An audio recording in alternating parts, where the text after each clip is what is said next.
Okay. So yes, first of all, I'd like to thank the organizers for their invitation. Nathalie, could you please try the full screen version? It is not what is being displayed presently. Got it.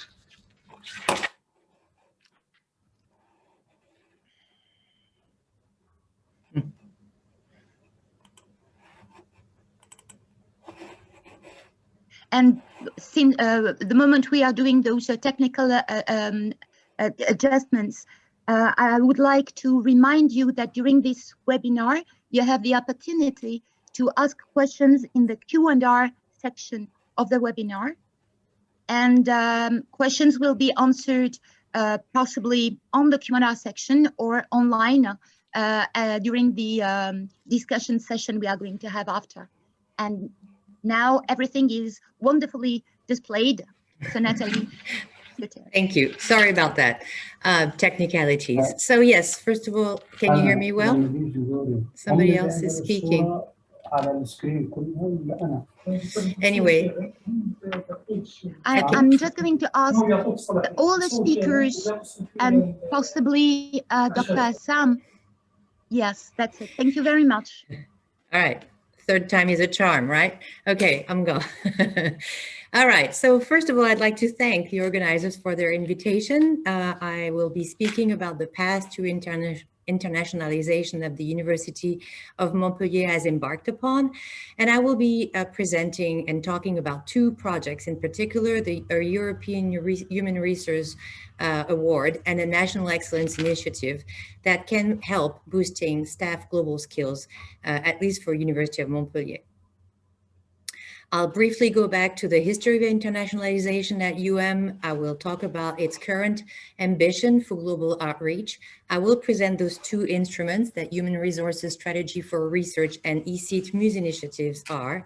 And I will try to talk about some tools and their outcome on global skills for the staff at University of Montpellier.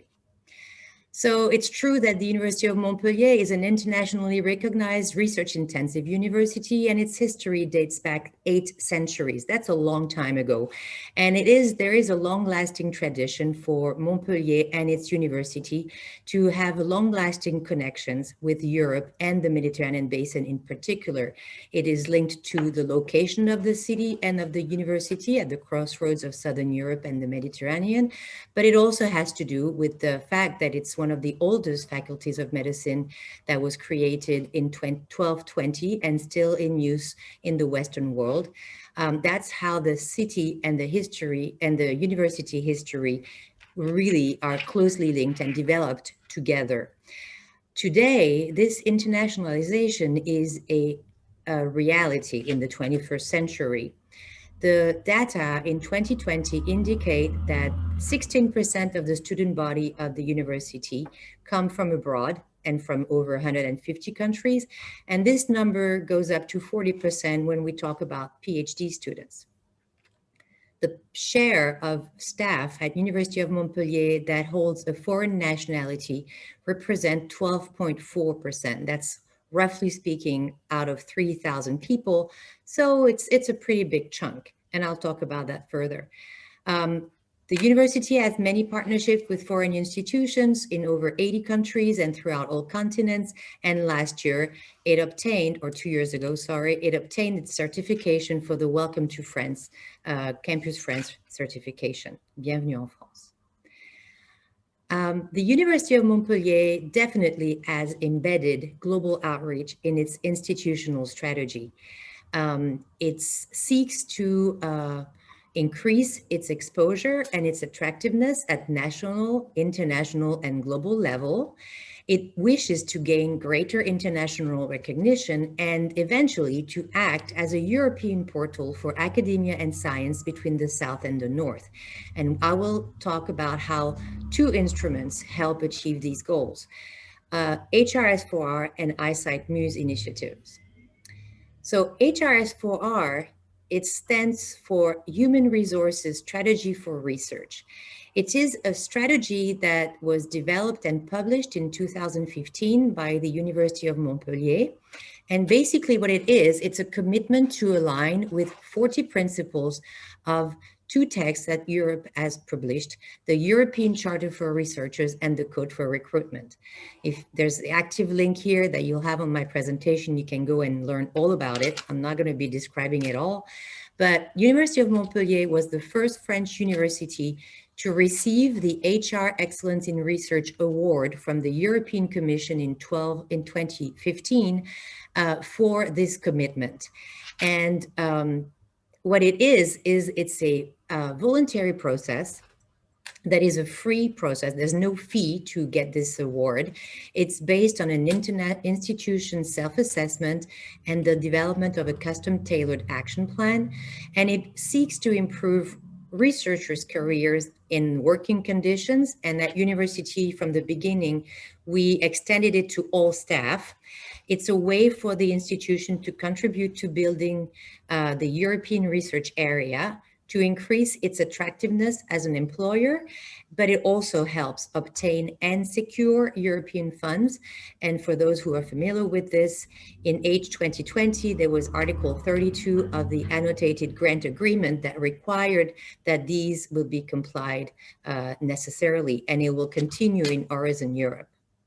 So what's important for you all to understand is that this award and this strategy, HRS4R, is not limited to European country members. It's open to all countries. It's open to countries from all the globe. So there's no restriction. And if you click on this link and go on to your Access Europe EU, you will find all the information about this process. Another project that I'm involved in is the Isit Montpellier University of Excellence. And what it is a project that is coordinated by University of Montpellier. It brings together 16 partners, that's the university, 10 and national research organizations, 2 engineering schools, 3 medical facilities and an international institution, to work with partners from the North and the South and to address 3 societal challenges that are represented here under the 3 words: feed, protect, and care.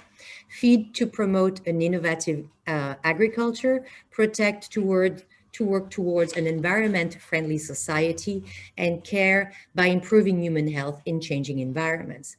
And these 3 challenges encompass all the disciplines of the university and of our partners. What it is, ISIT stands for Initiatives for Science, Innovation, Territories, and Economy. It is a structuring project that is funded by the French government, and we've received 550 million euros of an endowment. It's money we cannot spend, but we can use the proceeds. And the project encompasses the local scientific and academic community. That's about 6,000 people and 120 research units. It's a 4-year project that started in September 2017, and we are currently nearing the end of the probatory period that will end in 21. And if after that everything goes well, this funding will become permanent. Muse has an ambition, as I explained, to address those 3 societal challenges, but it mostly wishes to increase the exposure of the scientific community in Montpellier under one single brand, University of Montpellier. And eventually, it seeks to create a thematic university that will be internationally recognized for its impact in agriculture, environment, and health. And this new university will be created as of January 1st, 2022. So having talked about that, I will give a bit more details about what we do at the Isit Muse initiative. What we do is that we use the yearly budget that the proceeds provides us, 17 million, to fund actions in research projects via call for projects. We've implemented an attractiveness policy. In education, we also fund projects via call for project for innovation in academia. We've created a support center for innovative pedagogy, a doctoral college, and a graduate school to bring master and doctoral levels together. And in the international area, we worked at developing key partnerships launch international mobility programs, we support scientific events of international scope, and we've created an Institute of Advanced Knowledge. It also has actions in the territory and economy area, and there we have projects that support companies on campus, innovation, incubation of startups, and training for inventors and researchers. What's important to understand is that within this project, global outreach is transversal to all domains. That is, the projects that are supported in research, education, territory, economy, those all have, most of the time, an international reach. They work with our preferred partners. When talking about the tools and outcomes of these projects in terms of staff global skills, I will speak about the global outreach strategy that for MUSE means leveraging some of our partners' existing international networks, mostly of CIRAD and IRD. And what it has helped us is to develop a network of key international partners that are common to the consortium. We've signed 14 collaboration agreements so far. We've launched international mobility programs for incoming and outgoing mobilities for all staff, and that includes administrative people. We've had 3 calls for a total of 1.1 million euros that benefited over 200 people. And what we've done is that we've extended the circle of the favored international partners to include members of the Charm EU Alliance, which is an Erasmus Plus European University project that Montpellier University is a member of. These projects, these structuring projects, definitely have an impact on attractiveness. We've noted that the share of foreign staff, for example, at University of Montpellier, has climbed from 10% in 2017 to 12.4%. And this number reaches 24% when we consider the amount of staff that comes from abroad that is hosted within the joint research units that are on the premises of the university. We're talking about people who work at university but not necessarily employed by it within those joint research units. The attractiveness policy of MUSE means that we've put 2 million in support for projects and programs to attract and retain top scientists from abroad. And so far, we've hosted 4 MOCPA, Make Our Planet Great Again laureates. We have 3 top world scientists that were recently hired. We've hosted TIP Avenir, Young Scientist support programs, and the Make It, it's our Advanced Knowledge Institute that helps host visiting scientists for shorter periods. These 2 projects contribute to increase the exposure of the institution, as it is illustrated in the steady climb in international rankings over the past 4 years. We have climbed up 440 spots in the Shanghai Global Ranking, going from rank 320 to 180 in between 2016 and 2020. We also have been ranking consecutively number 1 or 2 in ecology in the subject ranking of the Shanghai ranking. And we also always rank pretty high in the Reuters ranking for innovation. What benefits for staff global skills could I mention? I could start by saying that these structuring projects are across university. They involve many departments, and that contributes to raising awareness in the staff about an international context. And it's not always obvious for people, but that also includes the staff that is non-mobile, people who are less used to traveling or dealing with abroad. This also means that it creates new situations for the staff to deal with. They need to think outside the box, they have to show more open-mindedness, and sometimes it prompts change in our practices. I'll give 3 examples of what HRS4R, for example, has prompted. A change in our job publication policy to include publication on your Access job portal to increase our visibility.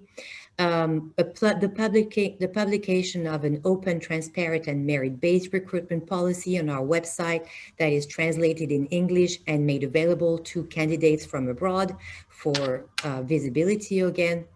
And also, it's contributed to producing much more English content that's available both on our website, in reports, and even in internal documents, which is not always easy to do in a French institution. We've also noted that some staff global skills, such as language skills or interculturality, often goes unnoticed, but by having more interaction with abroad, it's given added value to those staff. I would mention, for example, a person who's trilingual in the accounting or financial department or human resources, they usually don't need to use their language skills, but when you have to deal with more foreign staff inside the institution, then those skills can become very useful. And finally, we've noticed that it provides a better understanding and knowledge of the university institutional strategy, because we hear about what the others do. Instead of working in a silo, we work transversally. And it also increases the knowledge in national and international policies. These projects also have a great impact on the training offer that is offered internationally. The teaching staff gets committed to deliver training in English. And I have several examples at master level, for example, with the support projects that have supported in education with Muse. We've had the development of an international summer school that was very successful with Polytech. It's called Flow, and there's a link to that project. It's been going on for 3 years.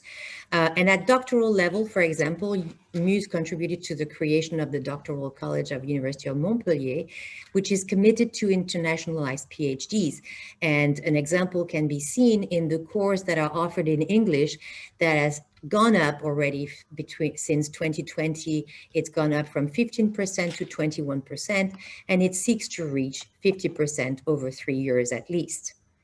Finally, the leveraging effect that is observed by these structuring projects is the interconnection between these projects. For example, in HRS4R, there are actions on tenure track schemes that are developed within Muse. And another example is how the Center for Support in Innovative Pedagogy contributes to helping the CHARM EU development of a joint master program that will start in September this year. Muse also has some thematic key initiatives that are, for now, mostly local, but we will launch key world initiatives to make them global. And we also observe that these projects induce more successes, and we've recently obtained extra funding from the French National Regions Research Agency for projects that include major global outreach. And in the same way, for example, we were invited recently, Muse was invited to co-organize the higher education and research and innovative portion of the Africa-France Summit, which will take place in Montpellier in July. So I hope that with these examples, you will have understood a bit more about what those two projects can do, and I will be available for questions when you have them. Thank you for your attention.